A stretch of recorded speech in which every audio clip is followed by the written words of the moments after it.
Talk topic.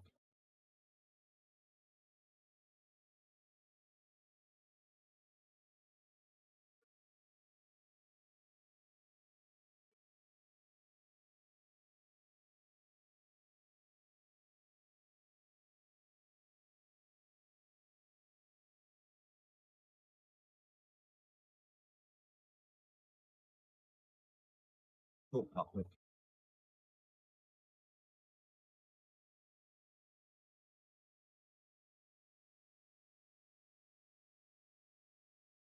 Hello and welcome to Talk Africa with me, Jones Ewa. Before we proceed any further, just to remind you that we are streaming live on Facebook and also on YouTube. If you happen to be watching us on social media, you can send in your comments to my wonderful guests here in the studio, and they will do their best to answer any comments that you put to them or any questions you put to them. And whilst we're at it, let me remind you that this program would rather be rebroadcast in Ghana on Fridays on ATV. Okay, so I think it's at 8 p.m. We're also streaming live on GN Radio. So download the TuneIn app and you can listen to us. Or alternatively, you can download the My Channel 7 app, which is free. Okay, you can download it and take us along wherever it is that you go. Here's what's coming up on today's show.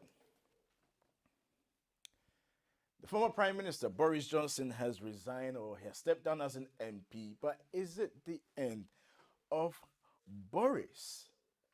Plus, an interview with the International Trade UK Minister talking about the bilateral agreement between the UK and Ghana. But we begin the show with Uganda's anti-LGBT law. Now, according to the U.S. Global AIDS Coordinator and Special Representative for Health, Dr. John Nkengazong, the Ugandan Anti-LGBTQ Act will reverse the gains Uganda has made in its effort to end HIV/AIDS, and as such, the act should be reconsidered. Do you agree? That is what we're asking. Do you agree with it, or do you disagree? To help us to talk about this particular subject, we have Julius Beluto. Julius Beluto is a journalist and also the editor of Informer East Africa. Plus,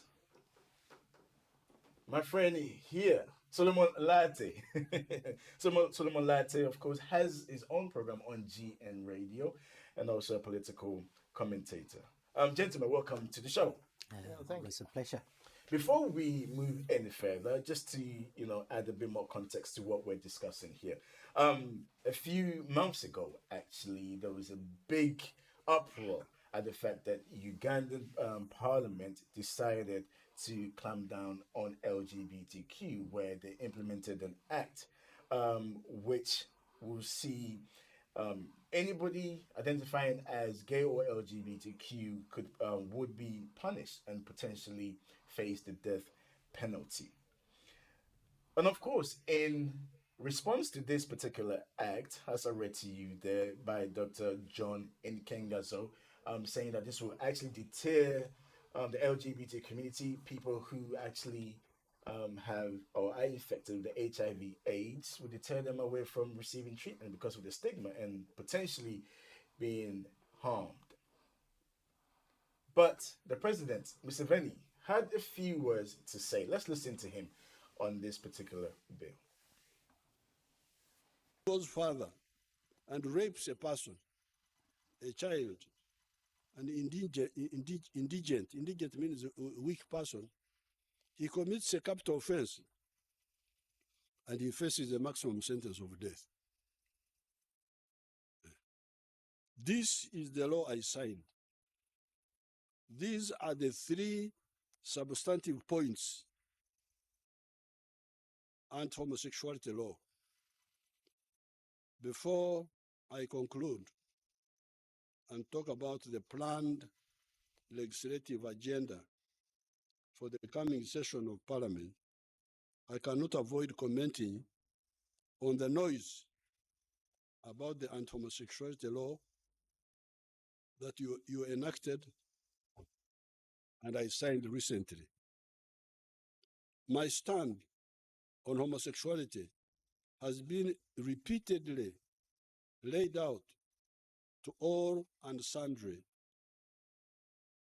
It starts with a few questions. Why does somebody become a homosexual?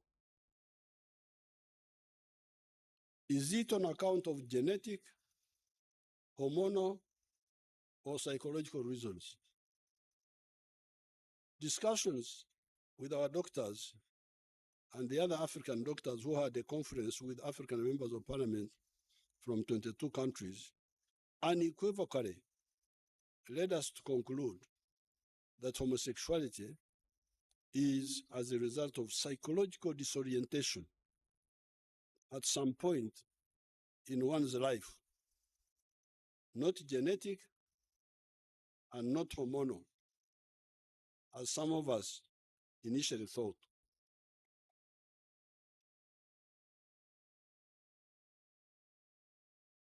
This conclusion that homosexuality is a psychological disorientation gives us a way forward, logically, reasonably, without bias, without what? If somebody is a victim of psychological disorientation, do you criminalize him or her on account of that? Is it logical or fair to do so? The answer is no. Instead, such a person needs assistance to, if possible, overcome his psychological disorientation. I'm glad the MPs agreed with me and clarified this point in the law. Therefore, those who say that the homosexuals will be arrested if they go for medical care, etc., are wrong. The law now says that a homosexual will not be criminalized for merely being so if he or she keeps the being to oneself. What then does the law fight? It fights this homosexual when he or she goes from merely being and starts recruiting other people who are not psychologically disoriented like him or her to be like him by misinforming or bribing them. There, he becomes a criminal and, if convicted, goes to prison for a period not exceeding 20 years. If he goes further and rapes a person, a child, an indigent means a weak person, he commits a capital offense and he faces a maximum sentence of death.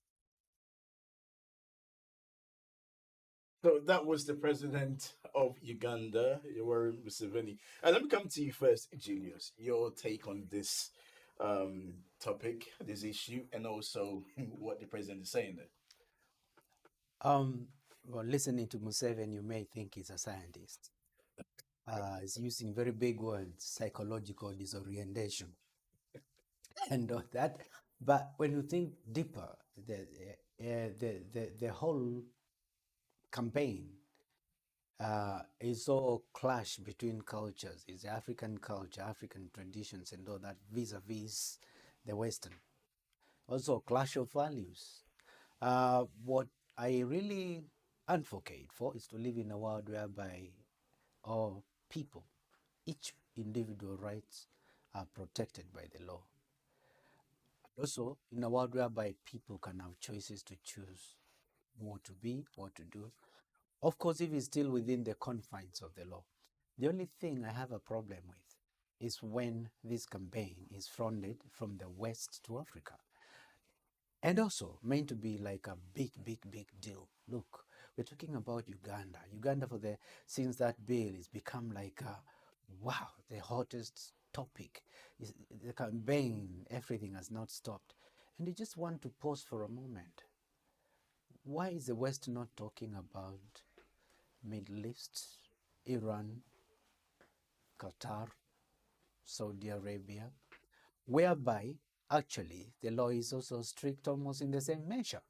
Is there hypocrisy, or is it just about the West trying always to, the West trying to look, to tell Africa what to do. So we have to take each step with its own measure. Number one, I think every country in Africa has the right to write their own laws without reference to what the international community want to see. Because at the end of the day, each country is a sovereign state, it's a sovereign nation. So it's up to the West to learn how to follow the laws of the land wherever they go. Their way is not going to be the law in other countries they don't reside in. Well, ironically, the US has also advised its citizens on traveling to Uganda. Your take on this, Solomon?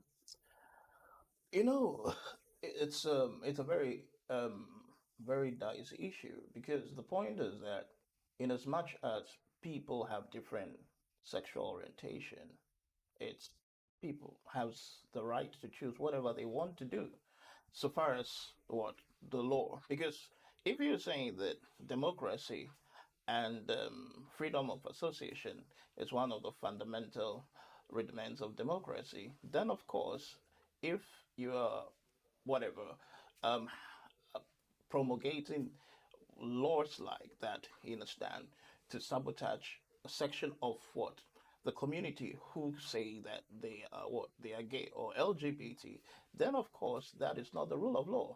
Now, I believe that in a situation like that, you understand, there has to there's the need to apply what decorum, because the laws that being applied or the laws that he is promulgating is very it's very draconian. Do you understand what I'm saying? So technically, you're telling me that if you have, like, say, 1 million LGBT people who occupy, let's say, or probably form about, let's say, 1/16 of your population, don't forget that all these people contribute to national development. Okay. Now, so if these people and all of them decide that, okay, well, that is what it is. Are you going to say that you're going to kill all the 1 million people? Do you understand? But as Julius said, this issue of LGBT is I would call it an algorithm between, values. You understand?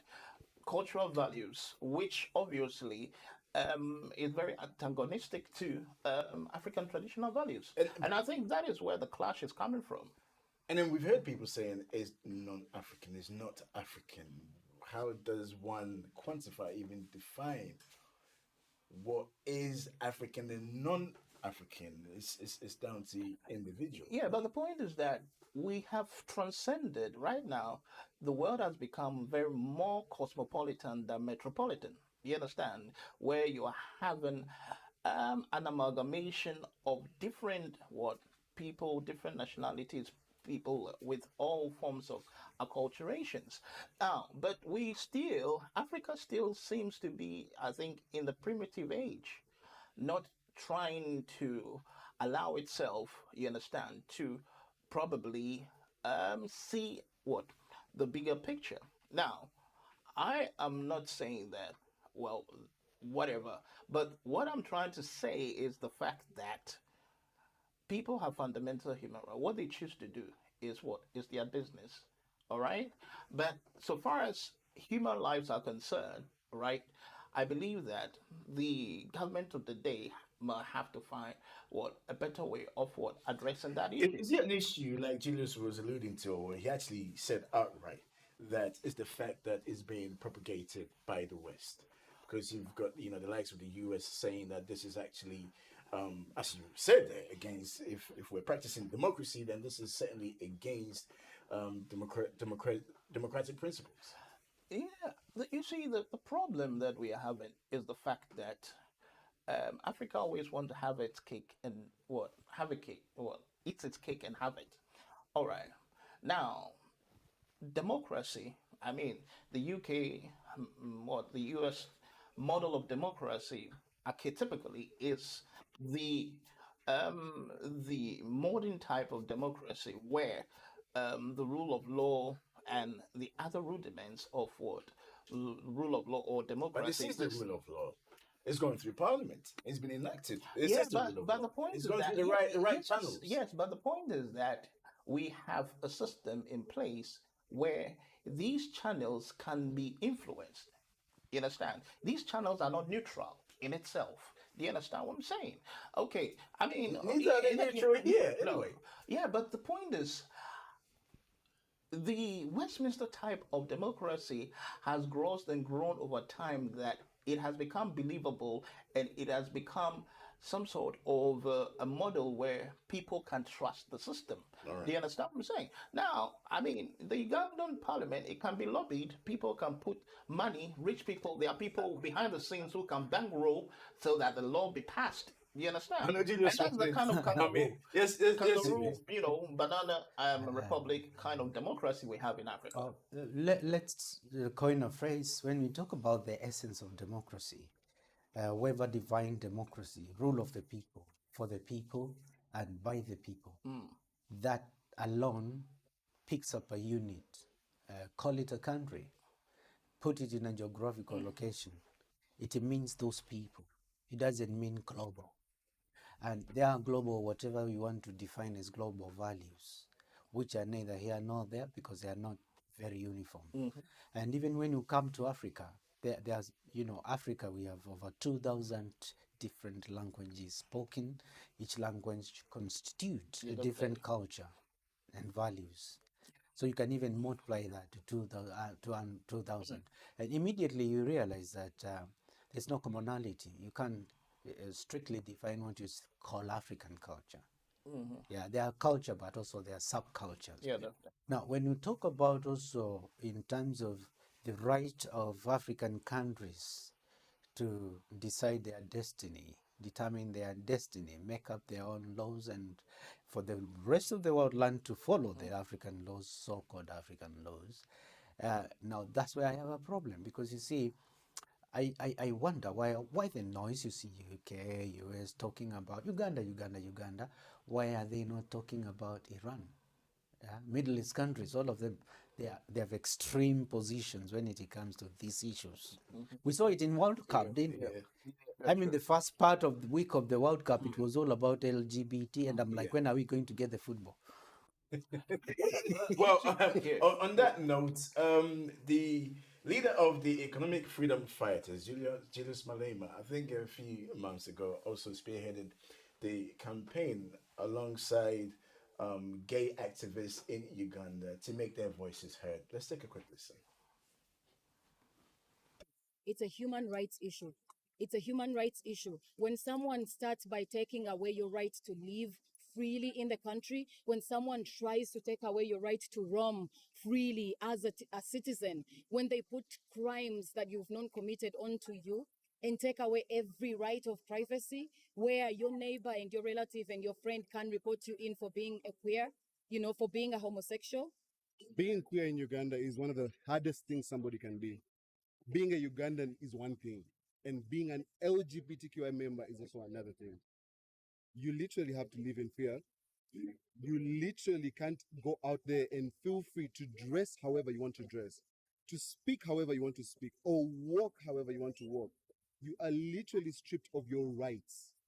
So it's one of the hardest things. How to identify that a person is gay? What scientific method are you going to use that she's lesbian? All you're going to do is to look at the person and out of hatred decide this one is gay, this one is lesbian. It cannot be correct.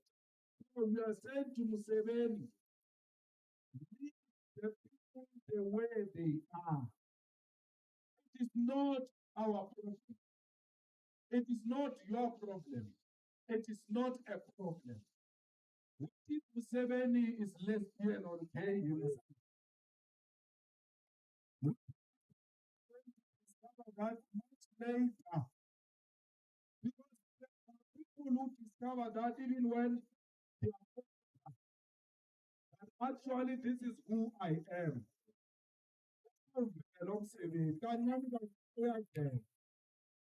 Now, this issue has, caught the attention of many across the world. And a renowned speaker, Professor Lumumba, also weighed in on this issue about LGBTQ in Uganda. Let's take a quick listen. The regime of rights which we are being asked to follow is a regime of rights that was imposed by the Western world in 1948, the Universal Declaration of Human Rights.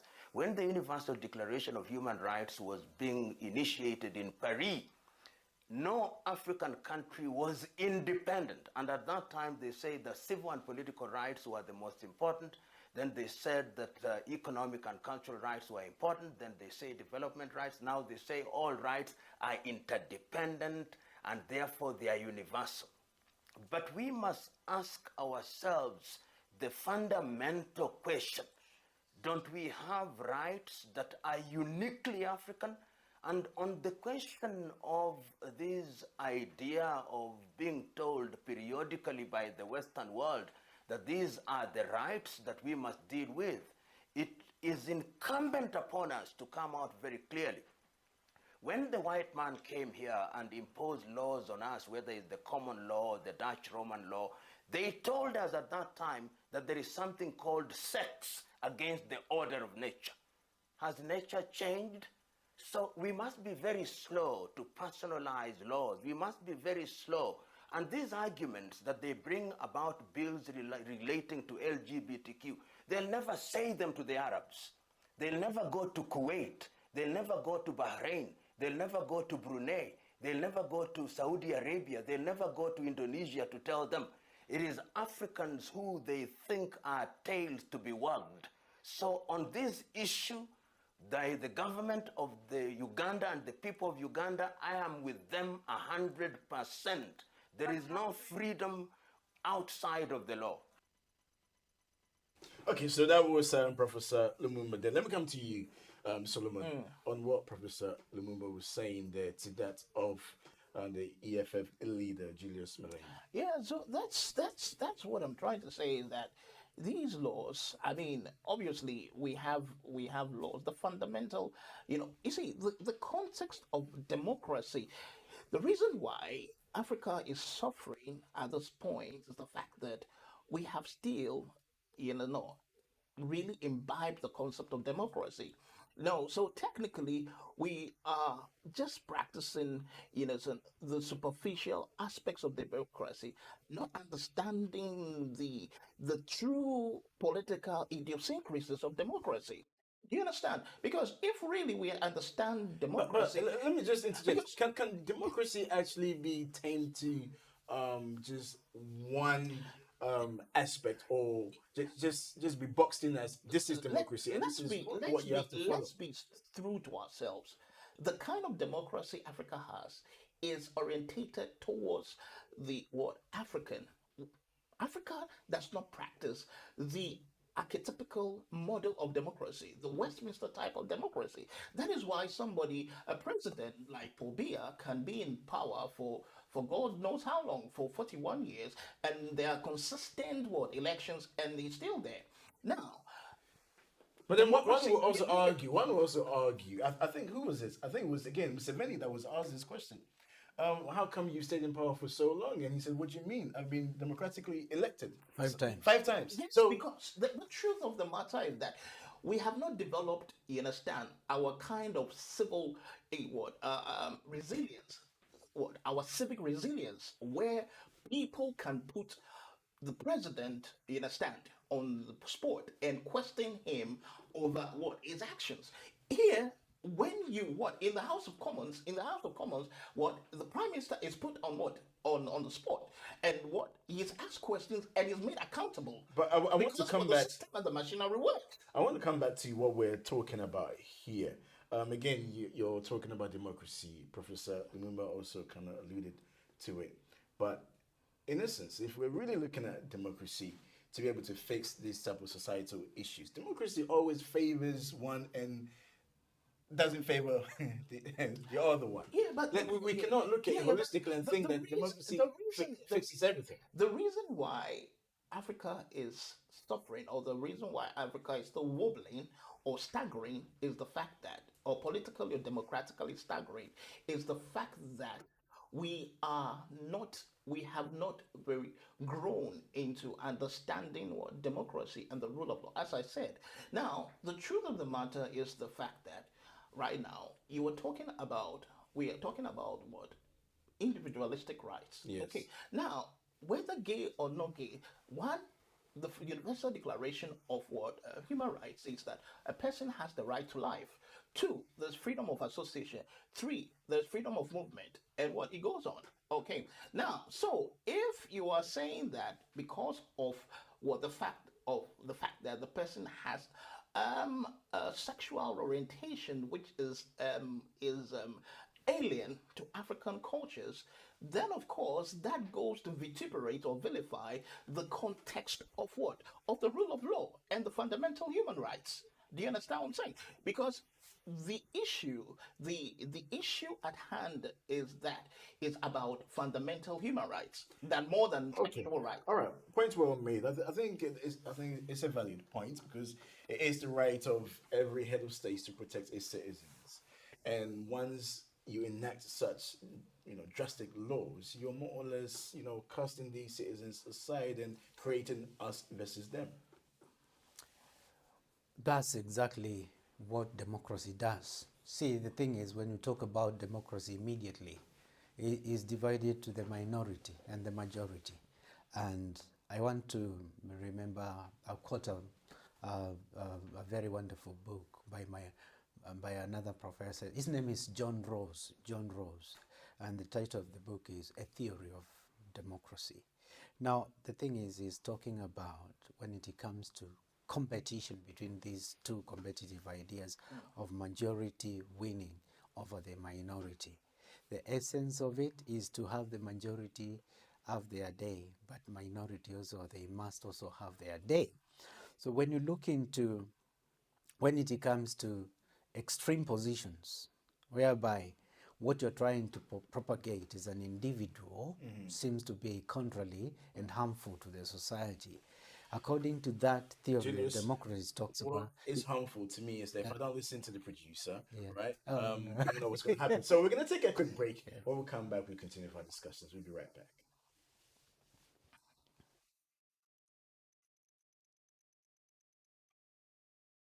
I'm so hungry. This aroma to kill me. Thank you, Grandpa. Go and get Grandpa's dinner. Whether you're looking for poundo in your crayfish stock, all-purpose seasoning, or any other ingredient, Tropical Salt has everything you need. Hey, no. Take the pancit yam. A strong young man. A hero.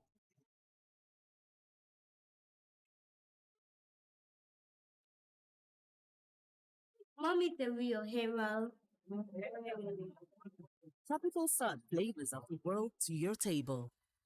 Leatherback helps you move your money securely from one country to another with ease. With over 20 currencies to choose from, including Indian rupee, naira, Ghanaian cedi, and US dollar, with Leatherback you can move money anytime, anywhere. Simply sign up, verify your identity, and you're ready to add money to your account.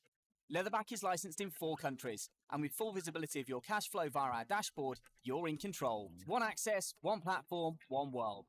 Download the Leatherback app and let the journey begin. I am so hungry. This aroma to kill me. Thank you, Grandpa. Go and get Grandpa's dinner. Whether you're looking for poundo in your crayfish stock, all-purpose seasoning, or any other ingredient, Tropical Salt has everything you need. Hey, no. Take the pancit yam.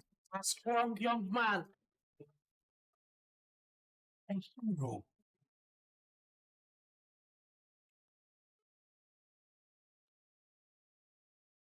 Mommy, the real hero. Tropical Salt flavors of the world to your table. Welcome back to the show. Just to remind you that we are streaming live on Facebook, so go onto the Facebook page, My Channel 7 on Facebook, and let's hear your take on what we're discussing here. And if you just tune in, what we're talking about tonight is according to the US Global AIDS Coordinator and Special Representative for Health, Dr. John Nkengazong. The Ugandan Anti-LGBTQ Act will reverse the gains made by Uganda to fight against HIV/AIDS. And as such, he's requesting for the LGBTQ Act by Uganda to be reconsidered. And we're asking, do you agree? Now, before we went on the break, Julius, I did cut you off. Yeah. So it's only right to come back to you. No, that's all right. I had actually tried to come up with the base of the essence of democracy, whereby the majority will have their day, but minority also must have their right. But I was talking about, according to this theory, when it comes to be the extreme positions, which are pretty much harmful to society, then the remedy for that is that such extreme position should not be given public platform. I'll give you an example. Supposing a member of National Front in the UK or BNP comes out and begins a campaign in politics, also becomes a policy in a political party to kick out all immigrants. Of course, that's, according to him, may be right, but actually to so many it will not be right. So it is such that we say you don't give public platform for. When you talk about the laws that are being enacted in Africa, number one, you have to respect this country. It's a whole country. They have the right to make their laws. And also they have the right to rewrite any bad laws that have been there before. And you see, I see a lot of hypocrisy when I see the Western nations talk about these issues. It is here in the UK, you could not become a member of the military if you were gay. Go check this out. Talk about when you scatter across the globe, all these religious groups, Christians, Muslims, extreme positions. So who is talking? Who is sanctioning them? Who is telling them that they are not democratic? So these values are in today's society very contested, but I think they are given public platform when they don't deserve any. Why do I say so? Because where I stand from now, when you come to UK, if you just kept quiet, everybody will be what they want to be quietly.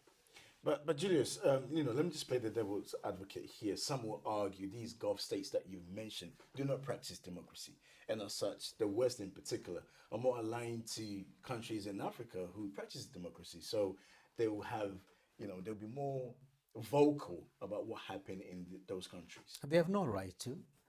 I would love to see the day President of South Africa comes and dictates to the UK what kind of law they make, or goes to the US, tells Biden, we don't like your law, you have to change it, or we are going to give you some sanctions.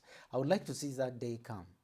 If bilateral agreements or international cooperation between nations is purely based on mutual respect to any state as a sovereign nation, that calls for attention. You have to respect a country. You have to respect the values held in that country. You have actually are the one who is supposed to adapt, to show them your values are as good as my values.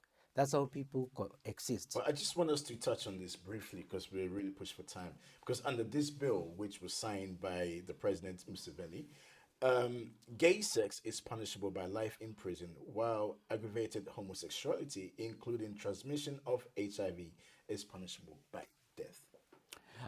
Let me just, I'm from Kenya, next door to Uganda.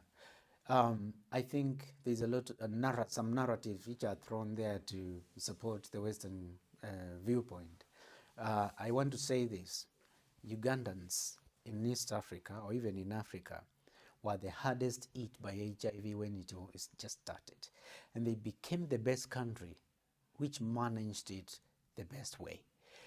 What am I trying to say? Right now in Uganda, the level of stigma, the level of associating HIV/AIDS with LGBT, they are clever than that. They know it's a universal problem, just like COVID was. And therefore, I see no situation whereby someone will not go to the hospital lest they are deemed to be LGBT, lest they face any repercussions for such an action. Solomon? Yeah, I think let me go a bit into, I mean, the the Islamic world. Now most Islamic countries, or almost all Islamic countries, are they are governed. The source of their their laws, which is Sharia, is based on the Hadith, which is what that was the teachings of Islam that was given by the Prophet Muhammad. Now, anything that is contravenes the Hadith is referred to as haram. Okay, so technically, anything that fights or it's in contravention to the Hadith, okay, the the hadith is the fact that they have to be fight against what. So when they say jihad, now the basis of jihad is fighting against anything which is haram, which is against what the hadith, the teachings of what the Prophet Muhammad. Okay, now the point is Islamic worship is totally different from Western kind of worship. Now, and also the fact is that in the West, in the Islamic world, what faith is monotheistic, whilst what in the Western, in the other part of the world, is polytheistic. All right, let me put it this way: polytheistic in the sense that in the Islam, it's just one absolute religion based on what the Hadith and what the Sharia law.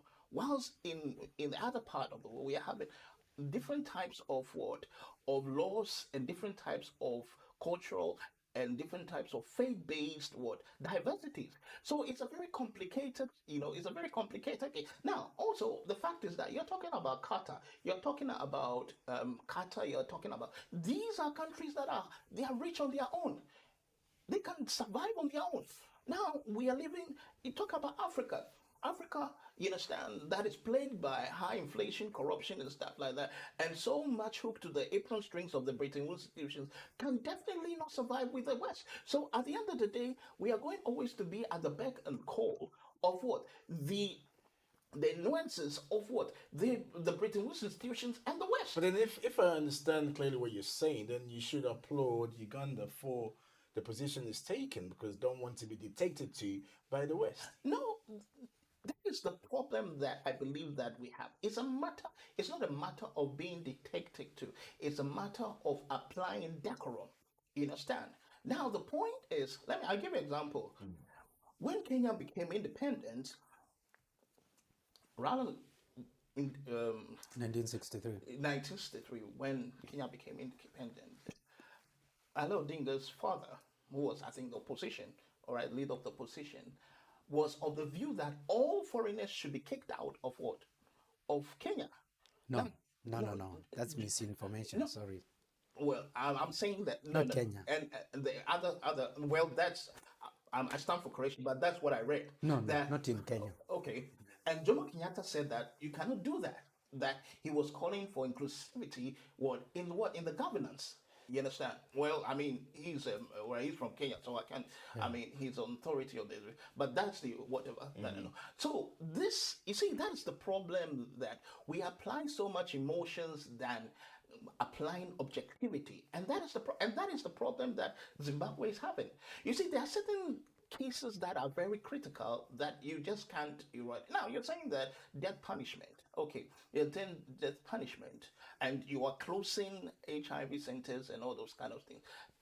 You are opening the floodgates for they're not closing HIV centers. The issue is the issue is the fact that this law will deter people from coming out and professing that they are, or identify as LGBTQ. Yeah. The assumption is that it will deter people from going to seek medical treatment if they do have HIV. Yeah, it's nonsense. Because at the end of the day, whether it deters the person has a disease. Okay, if the person has the disease, you've closed HIV centers and stuff like that. Then that means that more people are going to get infected. Then they haven't closed. It's just the fear of being seen or being punished. Yes. So if you're encouraging the people to go to get treatment, okay, but the law does not kind of, segregate them from not receiving treatment. The law says that you can receive treatment, and he said it right there. Yeah, but the point is that you are putting in again. You understand? It's like what he's doing. What Museveni is doing, like patting you on this thing on the head and what giving you a slap on the cheek. That's what he's trying to do. It doesn't make sense. All right, Julius. The thing your is, final word on this. the thing is, Solomon, the way the situation is like, and if you know the history of how HIV/AIDS started, the stigma was very much seen as people of LGBT as the key originator and most victims. That's the way the perception that was there. So where we are with this particular issue is like, if you're just ordinarily with HIV positive, you're like, if I go to the hospital, they may think I am like that because I'm LGBT, because originally that was the association between the two. Maybe that's what you missed out. But the law doesn't stop people from going to hospital, and no places have been closed yet. All right. Now, on that note, we say thank you to Julius and also Solomon for coming in today to discuss this topic here. I think we've done it justice. All right. Now, moving on. The UK and Ghana signed a bilateral agreement. I had the opportunity to speak to the Minister of International Trade, Nigel Huddleston, about this particular agreement. Let's take a listen to this. Much taking time out to talk to us. I guess the best place to start will be for you to highlight some specifics of this trade agreement between the UK and Ghana. We've got a trade agreement, a trade and partnership agreement with Ghana, and we've just had the Business Council, which we have every 6 months or so, to make sure that we both make the best of that partnership arrangement, that trade agreement. But also, there's all sorts of other things that we're doing. So there's an additional £1 million that we've identified, particularly to help grow businesses and identify opportunities in the energy sector.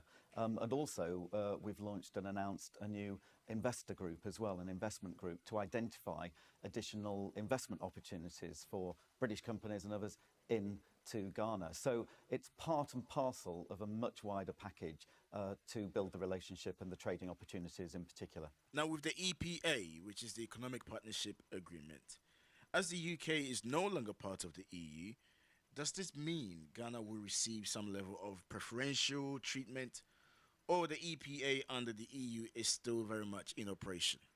Well, some of the trade arrangements that we had with the EU, when we left, we almost did a cut and paste job with some of them. But what we've done is evolved them and changed them, and we customised them then for the local circumstances where possible. And with Africa and actually many developing countries as a whole, we're also launching other schemes. So, for example, we've got the Developing Countries Trading Scheme, which I'm going to be very pleased to be launching in Ethiopia actually later this month. And again, the purpose of those is to try and identify opportunities to reduce tariffs and also make the whole customs process easier, to also enable even greater opportunities in many developing countries to export to the UK. And also, when we remove those tariffs, it also is advantageous to British customers and consumers because it reduces prices, and in a cost of living challenging circumstances, that's a good thing. So there's mutual benefit in these kind of things. So yes, we've left the EU, but we're also searching for lots of opportunities, for trading opportunities right around the world. Okay, but how accessible is the UK market for Ghanaians in the import and exporting business under this agreement? Yeah, the very purpose of these business council meetings and the committee meetings that we have around the trading arrangement is to identify what's working, and if there are problems, then we can try and resolve them and make things easier. So any kind of market access barriers, we're identifying them. As long as it's within the broad rules of that trading agreement, we are always trying to find opportunities to make business opportunities and trading opportunities as smooth as possible, because there is always mutually beneficial opportunities here. We're great supporters of free and fair trade around the world, but we want to be trading even more. At the moment with Ghana, for example, I think the trading, bilateral trading is something like 2.2 billion, which is good, really, very good, but we can do so much more. You've just mentioned that the UK's trade with Ghana has reached 2.2 billion, and you continue to find ways to expand it. However, China's trade with Ghana is significantly higher. The assumption here is that China is ahead in terms of influence and building stronger ties with countries such as Ghana. Well, the UK is one of the biggest investors in Africa as a whole. And we've got a long-established relationship with many, many countries, which we really value. We really value them on a cultural and political level, but increasingly so on a trading level as well. So we want to make our presence felt, and also we want to be there because there's advantageous opportunities on both sides. We want to do trade because it creates jobs, it creates opportunities, generates taxes, removes people out of poverty. But we've also got a lot of activity going on in aid in Africa as well. And that's an important part of our philosophy as well. So we're there to help and help those economies grow. Not every country is motivated by the same things, but we are very much motivated by trying to make sure our friends and allies can seek some of the economic opportunities and the ability for social mobility and all of those great things that comes with further economic development. And we want to be there partnering with these countries.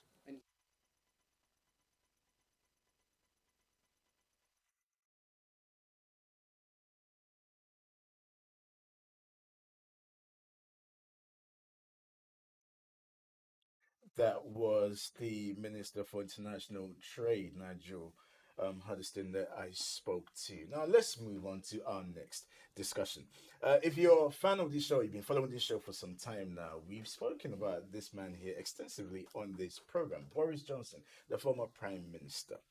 He stepped down as an MP last week after receiving the findings of the committee's receiving the committee's finding of the Partygate scandal that is currently ongoing. And of course, Boris Johnson has said that he did not lie or mislead Parliament.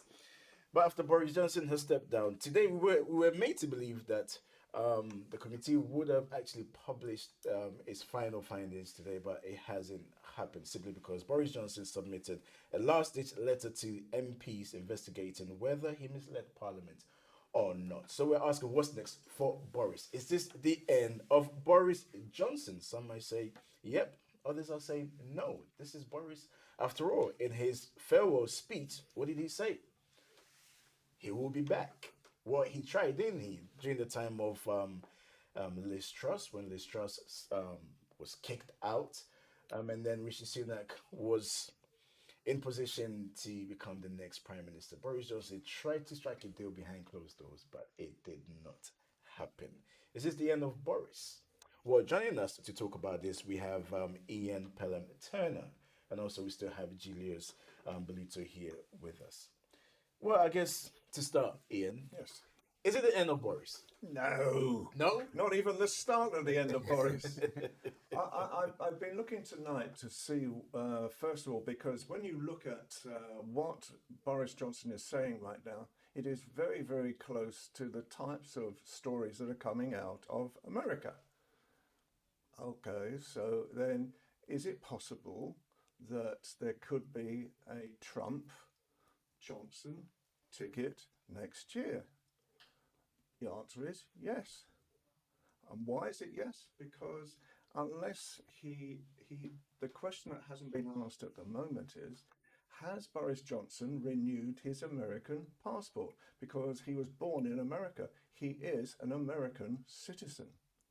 So if this is the case, are we going to see a Trump-Johnson ticket next year?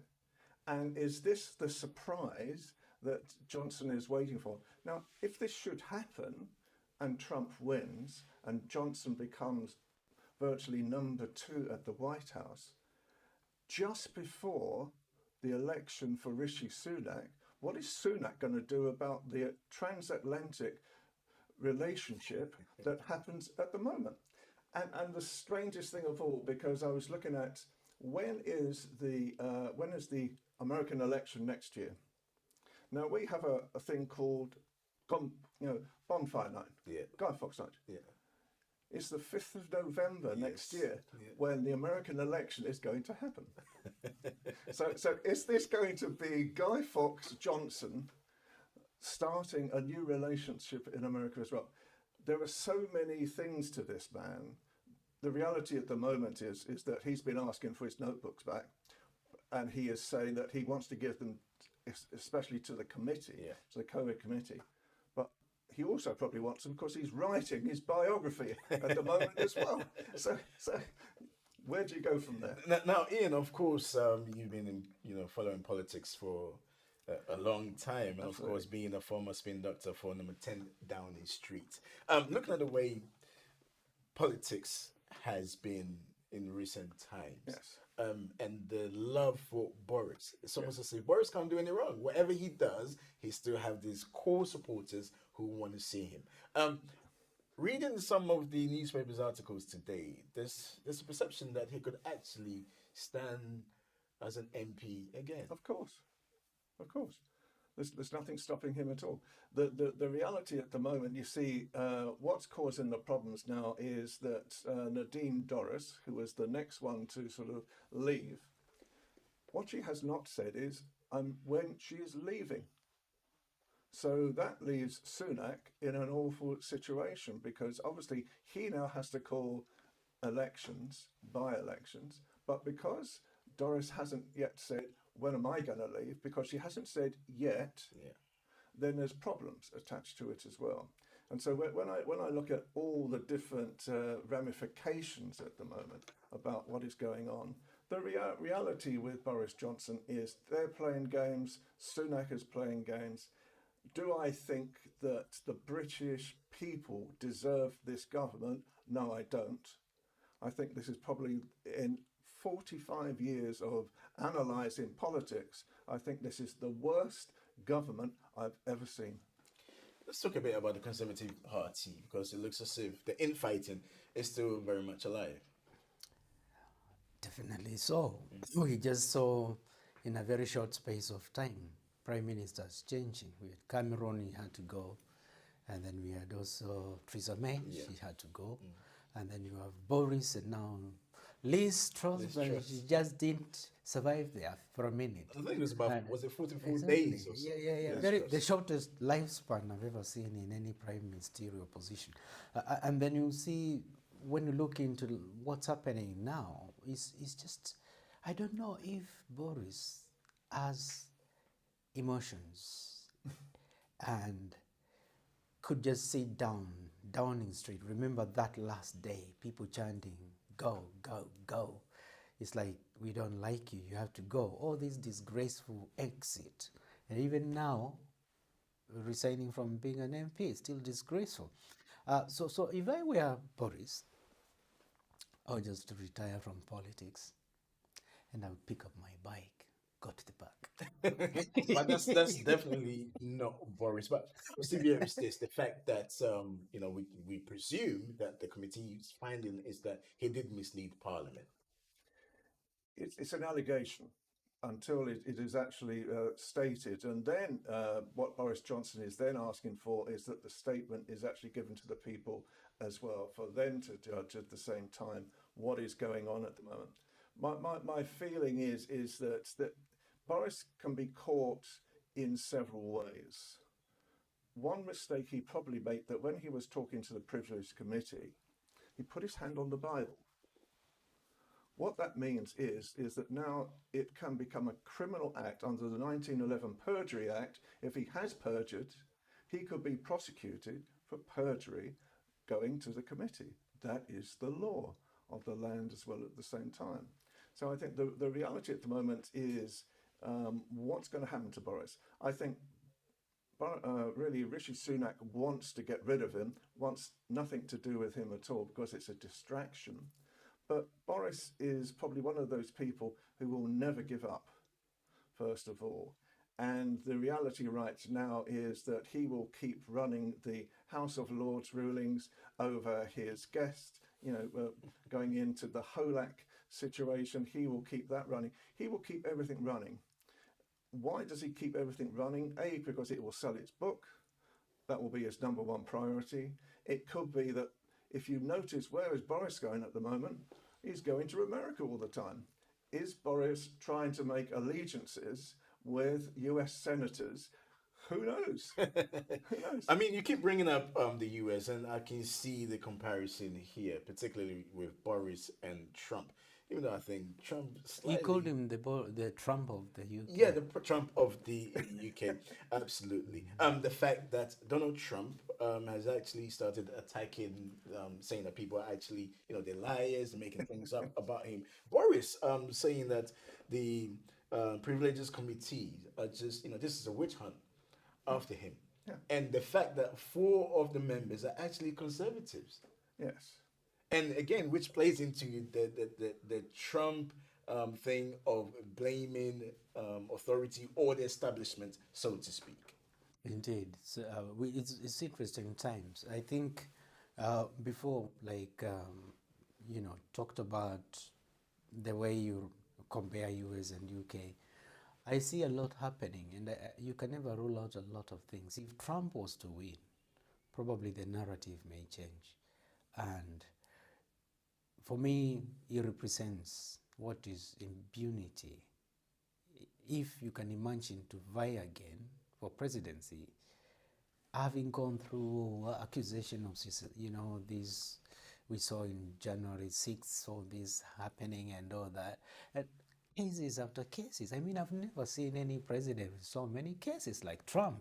Every other day, mishandling of classified documents. Another day, a lady suing him. It's just so many. So do you, when you look into the fact that he's facing the law, kind of have faith in the system, judicial system in the US, but I'm thinking, how will he wriggle out of it? I mean, how will he come out of it? Will he survive all this pressure? It's just a lot. It's just a lot. There's one artist that said this, this, and I'm quoting, saying that you killed Christ and you created a religion. And the fact that what he's alluding to is the fact that the moment you killed Christ, he became larger than life. Is this what we're seeing here with Boris?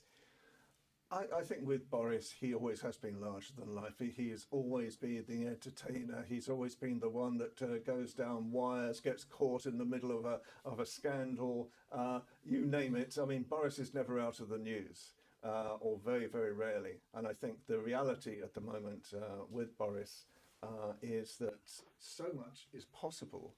And certainly, to answer your first question again, no, you haven't seen the last of Boris. And I think Rishi Sunak has got a very hard problem on his hands. Do you think, I should ask you, that Boris Johnson could potentially start a new party and be able to... He's talking about things like that. And I think, but that wouldn't give him the win that he wants. You see, but basically, at the moment, the reason why he wouldn't want to lose to the Privileges Committee and be given over 10 days, that would mean he would have to stand a by-election. He didn't want to stand a by-election. Boris Johnson has never lost. Well, he's always won, and that is his signature. Okay. All right. On that note, we'll see what transpires. But for now, thank you very much to Ian and also Julius for coming on the show today. And a big thank you to you for watching. We're done for another day. All being well, we'll be back here, same place, same time next week. Until then, enjoy the rest of your day. It's goodbye from us. Talk up with